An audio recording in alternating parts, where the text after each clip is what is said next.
Bonjour à tous, alors aujourd'hui je vous propose un exercice sur les fonctions polynomiales du second degré. Donc le but de cet exercice c'est de modéliser le problème qu'on va te donner à l'aide d'une expression algébrique, afin ensuite de répondre aux différentes questions qu'on va te donner. Je t'invite donc à faire cet exercice, donc de mettre la vidéo en pause, et lorsque tu auras terminé, de mettre la fonction play afin de pouvoir voir la correction avec les explications. Je suppose que tu as eu le temps de faire cet exercice, donc nous allons pouvoir corriger cela ensemble. On nous dit quoi? On considère un rectangle ABCD dont les côtés mesurent 4 cm et 8 cm. Donc déjà, quand tu as un petit problème de ce type-là, je t'invite donc à modéliser le problème à l'aide d'un petit schéma. Donc, on te dit qu'on a un rectangle. Donc, on va tracer un rectangle.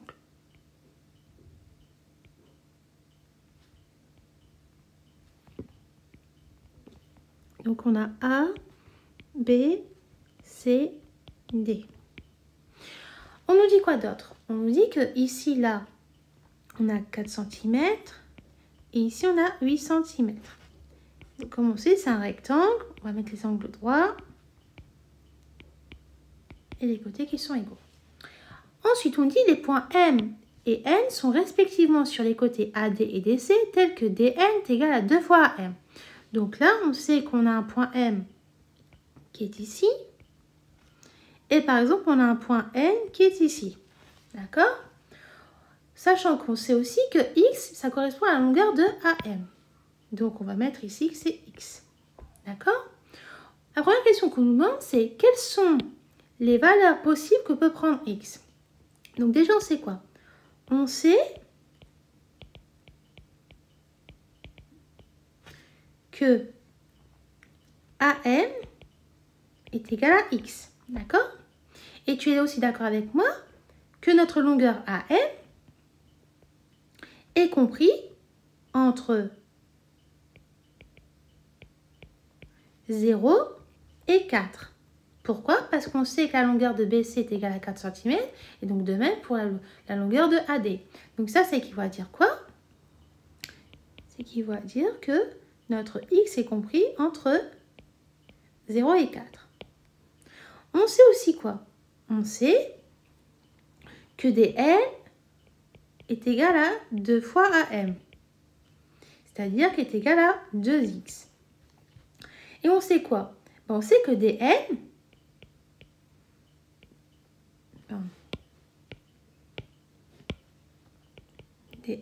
est compris entre 0 et 8. Pourquoi? Parce qu'on voit bien que notre point N appartient au segment DC. Et comme on sait que le segment DC mesure 8 cm, donc il est bien compris entre 0 et 8. Mais comme je viens de te dire, dN est égal à 2 fois M, qui est égal aussi à 2x. Donc, c'est équivaut à dire qu'on a 2x qui est compris entre 0 et 8.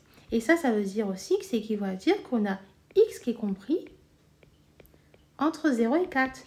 Donc, on peut dire que les valeurs possibles que peut prendre x sont compris entre 0 et 4.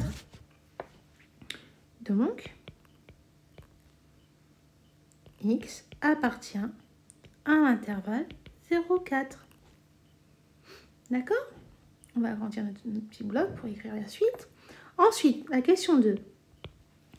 On nous dit déterminer en justifiant la valeur de x pour laquelle l'aire du triangle MNB, donc c'est-à-dire ce triangle-là, soit que l'aire du triangle MNB est maximale. Donc, comment on va faire? Déjà, la première chose à faire, c'est de calculer l'aire de notre rectangle. Donc, on va calculer l'aire de notre rectangle. R de ABCD. Donc, on sait que l'aire d'un rectangle, c'est la longueur fois la largeur. Donc, ça veut dire ici, tu vas faire 8 fois 4. Ce qui va nous donner 32 cm². D'accord? Donc, je vais surligner au fur et à mesure tout ce qu'on calcule. D'accord? Ensuite, ce qu'il faut faire ensuite, c'est calculer l'aire du triangle ABM. Donc, on va calculer l'aire du triangle ABM. Donc, l'aire du triangle ABM. Je vais bien refaire mon M parce que ça peut porter à confusion. On sait que la formule de l'aire d'un triangle, c'est la base fois la hauteur divisée par 2. Donc ici, on va faire, c'est égal à AB fois AM, le tout divisé par 2. On sait que AB mesure 8. On sait que AM mesure X. Donc ça nous fait 8 fois X sur 2. Ce qui va nous donner 4X. D'accord? Ensuite, on sait quoi d'autre? Là, on va maintenant calculer l'aire de notre triangle MDN. Donc, on va calculer l'aire du triangle MDN. Alors, pareil, pour calculer l'aire du triangle MDN, on va utiliser la formule qui nous dit que c'est la base fois la hauteur divisée par 2. Donc ici, la base, ça serait DN. Et la hauteur, ça serait MD. Le tout divisé par 2. Or, on sait quoi? On sait que ici, AD mesure 4 cm. Donc, pour déterminer la longueur MD, ça va faire 4 moins X. Donc, 4 moins X, ça correspond à la longueur de MD. Ensuite, on sait aussi que DN, d'après l'énoncé, c'est égal à 2X. On va mettre une petite couleur. Tout ça, on sait que c'est 2X. Donc, automatiquement, lorsqu'on va remplacer pour calculer l'aire de notre triangle MDN, ça va nous donner 2X facteur de 4 moins X. Donc, je vais retirer le X le fois là, parce que ça pourrait porter à confusion aussi. Le tout divisé par 2. Ce qui va nous donner X facteur de 4 moins X. D'accord? Donc, si tu veux, lorsqu'on va développer, ça nous donne que l'aire du triangle MDN est égale à 4x moins x au carré, c'est-à-dire moins x au carré plus 4x. Donc là, on a calculé l'aire du triangle MDN qui est égal à moins x au carré plus 4x. D'accord? Maintenant, on va calculer l'aire de notre triangle NBC.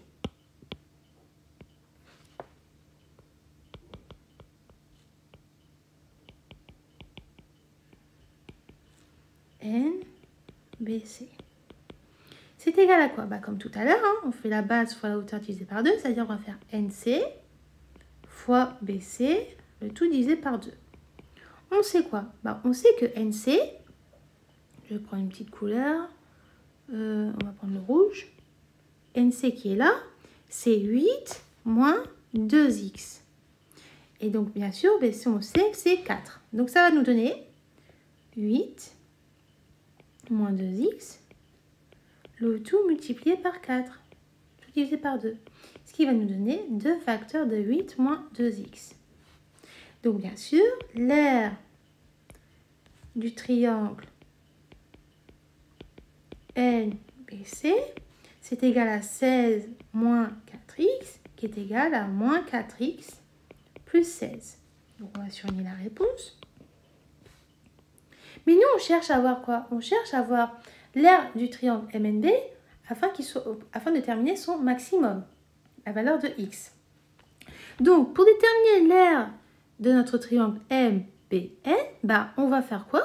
On va faire l'aire de notre rectangle moins l'aire du triangle ABN moins l'aire du triangle MDN et moins l'aire du triangle NCB. Donc, on va calculer tout ça. On va agrandir notre petit bloc. Donc, on va écrire l'aire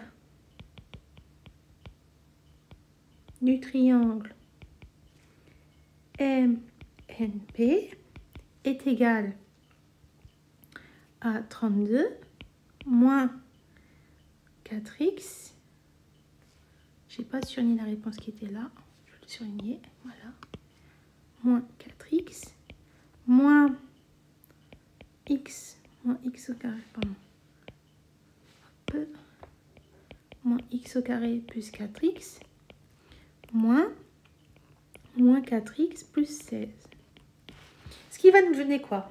Ça va nous donner que l'aire du triangle MNB est égal à 32 moins 4x. Moins par moins, ça nous donne plus x au carré. Et moins par plus, ça nous donne moins 4x. Moins par moins, ça nous donne plus, donc ça fait plus 4x. Moins par plus, ça nous donne moins, donc ça fait moins 16. On va regarder si on ne peut pas simplifier des choses. Et bien, on remarque qu'on peut simplifier les moins 4x et le plus 4x. Et donc, ça va nous donner que l'aire du triangle MNB est égal à quoi? Est égal à x au carré moins 4x plus 16. Mais sauf que là, pour déterminer son maximum, il faut qu'on arrive à déterminer les coordonnées de notre sommet. Donc maintenant, on va essayer de transformer notre x au carré moins 4x plus 16 sous la forme d'une forme canonique. Donc, on va écrire, par exemple, on va posons f de x égale à x au carré moins 4x plus 16. Donc, on remarque quoi? On remarque que ici, on a le début d'une identité remarquable. Donc, ça veut dire qu'on va avoir x moins 2, le tout au carré, moins 2 au carré. Parce qu'on a moins 2 au carré qu'il faut retirer, parce qu'on a 2 au carré qui est en trop, plus 16. Ce qui va nous donner f de x est égal à x moins 2, le tout au carré, moins 4 plus 16. Ce qui nous donne que f de x est égal à x moins 2 au carré plus 12. Donc, ça veut dire que le coordonnée de notre sommet, c'est S a pour coordonnée de 12. Donc, on va pouvoir faire notre tableau de variation. Et comme je t'ai dit tout à l'heure, notre x est compris entre 0 et 4. Donc là, on va mettre F. Donc là, notre sommet, il est là. Et comme notre A est positif, bah, ça veut dire que de 0 à 2, notre parabole est décroissante. Et ensuite, de 2 à 4, notre parabole elle est croissante. Et ici, on a 12.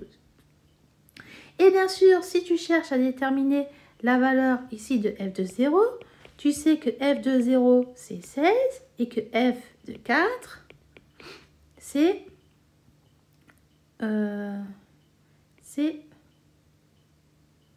donc ça fait aussi 16. Donc ça fait 16 là et 16 là. D'accord? Sauf que la question c'est quoi? La question c'est déterminer en justifiant la valeur de x pour laquelle l'aire du triangle MNB est maximale. Bah, on remarque quoi? Bah, on remarque que notre parabole, elle est maximale, notre fonction ici, bah, ici. Quand x est égal à 0 et quand x est égal à 4. Donc, on va écrire tout ça. On va écrire.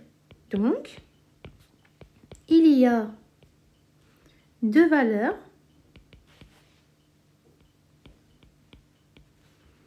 de x pour lesquelles l'aire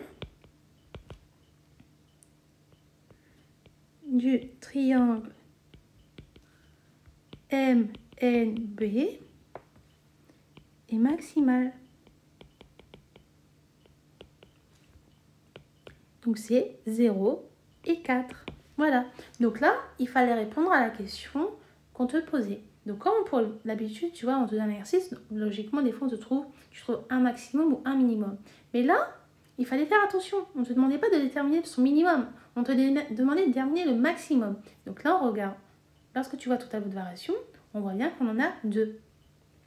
Donc voilà, donc j'espère que toutes les explications que j'ai pu te donner là sont claires pour toi. Et je te dis donc à bientôt et au revoir.